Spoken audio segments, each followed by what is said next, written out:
be in the family. Credit cards and the scammers. Hitting the licks in the van. Legacy, family. Playing CD like a panda.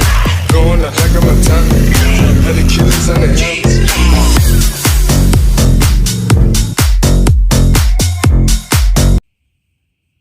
What's going on, everyone? Today I'm going to be reviewing, just doing a little unboxing of the Skar Premium.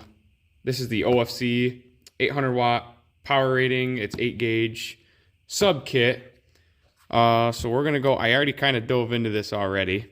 So we're just going to go straight ahead, jump right in. So as you can see, I already removed the tape. I got curious, but this here is supposed to be OFC, stands for oxygen free copper. It's supposed to be really good wire. If you do any kind of wiring, subs, stereo installations, OFC is definitely the way to go. This is pretty much like top tier stuff. They call this OFC, but on Skar's website they call it tinned. It's tinned for oxidation purposes.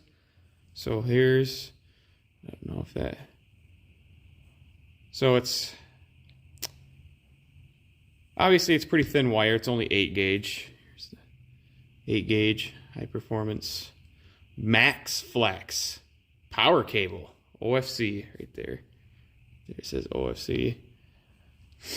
So yeah, it's got some in there. Jacket's pretty thick, which is what you want. You want a decently thick jacket for frequencies. You don't want it to be screwing around, especially since I'm also running the RCAs down the same side of my vehicle, which I know is a big no-no, but the way my vehicle is set up, it's a lot easier to just run it down the same side.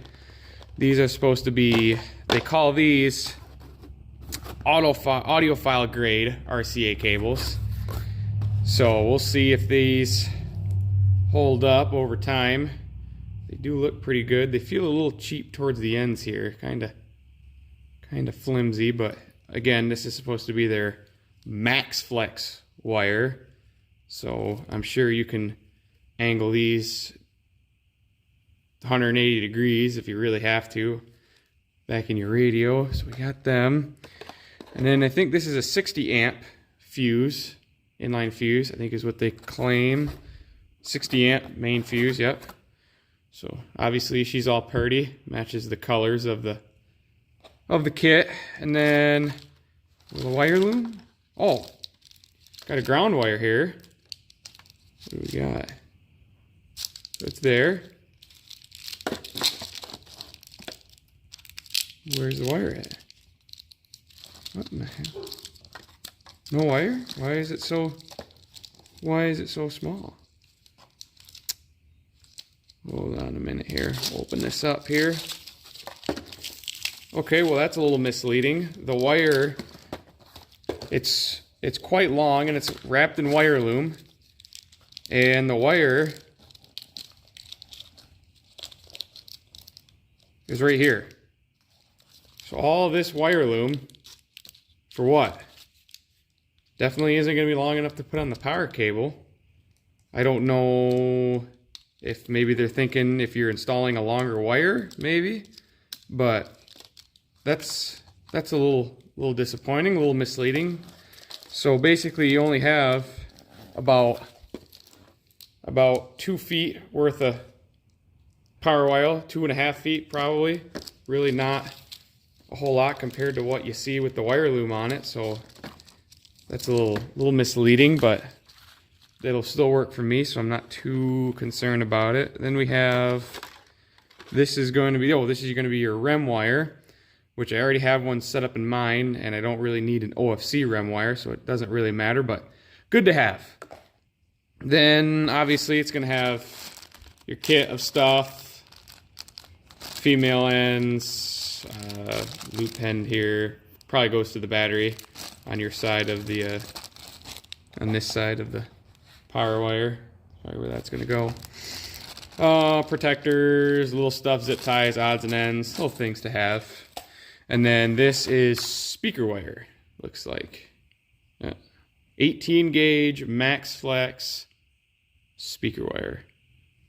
So there's that. There's the kit. Overall presentation, I mean, it's there. Pretty spot on. I like the colors. It's bright. I like that. Not that it really matters because the wires are going to be hidden anyway, but just adds a little pop to the vehicle. Only thing I'm disappointed about is the ground wire. I really, if any of you have any idea why they'd add this much wire loom to the end of the ground wire and then only make the ground wire as half as long as the wire loom, go ahead and leave that in the comments. So yeah, this is what you get right here. Not that my camera can pick that up right now, but this is it right here. And then all the rest of this is wire loom. So not too sure what that's about. But other than that, I can't wait to get this installed. I will show you guys real quick. I've been running the AutoZone Metra kit, which is also 8 gauge. So I'm curious to go compare these wires to literally something you can pick up at AutoZone for like 15, 20 bucks. Don't remember exactly how much I paid for. All I know is it was cheap. So good to replace all this with OFC. Don't really have a way of testing to see if it's OFC other than the fact that it's silver. But I do know that the tinned copper, what is that? CCA, the copper clad aluminum, is also silver. This doesn't feel as flaky as CCA, so I don't know if it's, and I do see some copper on the very tip there. It's a little, I don't think the camera can pick it up, but it's a little bronze up there, a little copper colored, but I don't know exactly if it's 100% OFC. They claim it is. Oxygen-free copper. They claim it is. So, I don't know. We'll have to give it a shot, see if it makes up for the name. But I'll show you the Metra kit right now. If it picks any up, I'm sorry about the wind noise, but here is what I was curious about. The red is my Metra kit that I got from AutoZone, so it's just a cheap rig. And then the blue is obviously the Skar. Now you can't really see it in person, but they are about the same. Thickness is about the same, jacket is about the same. Skar's a little thinner. Looks like it might have just a little bit less copper, which I know thickness isn't always everything, but I have seen horror stories of people getting like cheap ones like this that claim that they are 4 gauge wire or 8 gauge wire, and the jacketing is thicker to make it look like 8 gauge, and the copper strands in there are like very thin. There's only a very small amount of them in there.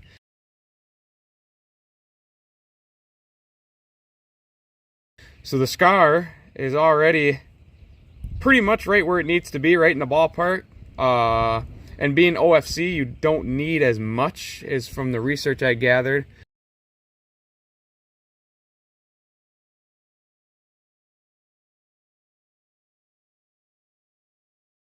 And they look pretty much identical.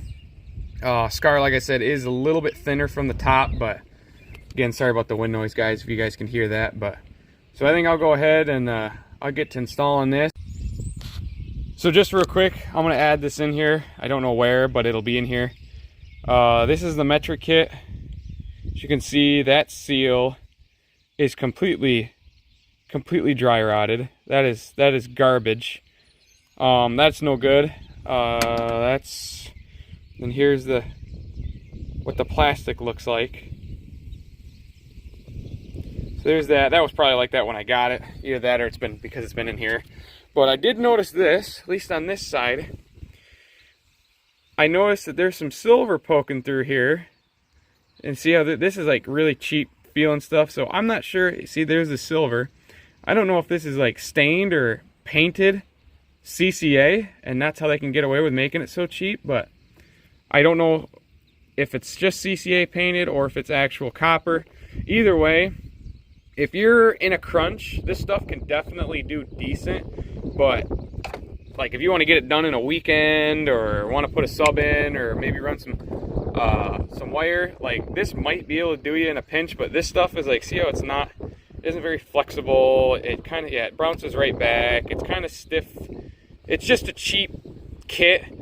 Sorry about the wind noise again, guys. But this stuff, if you need to get it done, I mean, yeah, this would be it for you in a pinch, but I definitely just go get some like real wire, because this is not good.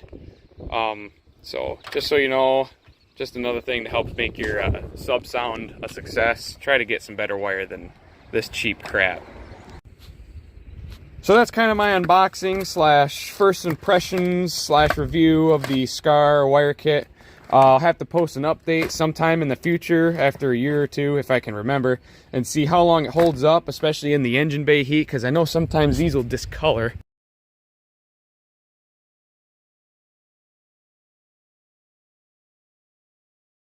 Especially these cheap ones. This one hasn't yet, which is surprising. I've only had it in there a year, so obviously not a lot's gonna happen, but being a cheap thing from the auto parts store, you'd think that it'd be just garbage, but that Metra is actually, it's holding up quite well.